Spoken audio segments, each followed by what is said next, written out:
ମୋ ନାଁ ଗଜାନନ ମାଝୀ ଏବଂ ମୁଁ ଜିଲ୍ଲା ଦଳର ଗୋଟେ ସଦସ୍ୟ। ଆଉ ଆଜି କୁପୁଗାଁ ଫୁଟବଲ ଟୁର୍ଣ୍ଣାମେଣ୍ଟ ଠାରେ ଫାଇନାଲ ମ୍ୟାଚ୍ ଅନୁଷ୍ଠିତ ହୋଇଥିଲା ଜିଲ୍ଲା ଏବଂ କୁପୁଗାଁ ମଧ୍ୟରେ। ଆଉ ଏ ଫାଇନାଲ ମ୍ୟାଚ୍ ରେ ଆମେ ଚମ୍ପିୟନ ହେଇଛୁ ଆଉ ଆମେ ବହୁତ ଖୁସି ଅନୁଭବ କରୁଛୁ ଆଜିର এই ମ୍ୟାଚ୍ ରେ ୱିନ୍ ହେଇଥିବା ହେତୁ। ପେନାଲ୍ଟିରେ ଆମେ 3-4 ରେ ୱିନ୍ ହେଇଛୁ। बहुत खुशी एवं मोर टीम रे जड़े ही मात्र मो सीनियर प्लेयर अच्छी आ सब प्रत्येक प्लेयर मोट सब जूनियर पिला मानकर परफॉर्मेंस देखिकी मते प्राउड फील। आम गाँ गोटे फुटबॉल प्रेमी गाँ आपण देखिए बुढ़ा टू छोट जाए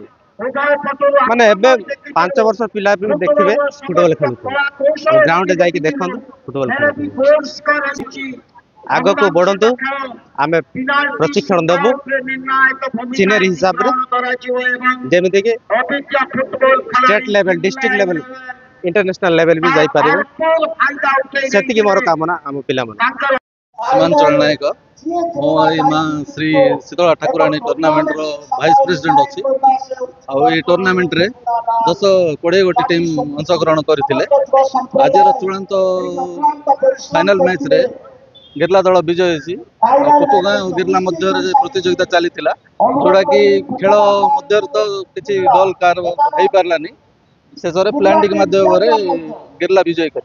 फुटबॉल टीम बर्तमान आमर 15 दिन पर्यंत चलता 15 दिन मध्य 20टा टीम अंशग्रहण करते फाइनल को कुपुगाँ एवं गिरला मध्य अवतीर्ण करते तेणु बर्तमान आज फाइनल रे गिरला टीम फाइनल विजय हासिल कर फुपुगाँ टीम परास्त होती प्लेट 3-2 प्लेटा विजय हासिल कर गिरला जन तेणुक आम समस्त को अशेष धन्यवाद देवु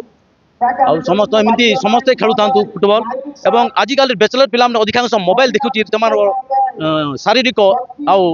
शारीरिक को शक्ति को नष्ट कर अति कम आम फुटबॉल पड़िया सबुदिन आम फुपुगाँ फुटबॉल पड़िया सबुदिन खुला अच्छी से आसिक किसी न अधघंटा फुटबॉल खेली था से शारीरिक और मानसिक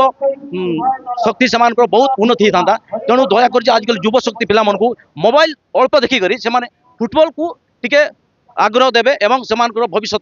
सुस्थ सबल रहे भविष्य में भारत सैनिक भी हो पारे फुटबॉल खेलने तेणु धन्यवाद सर।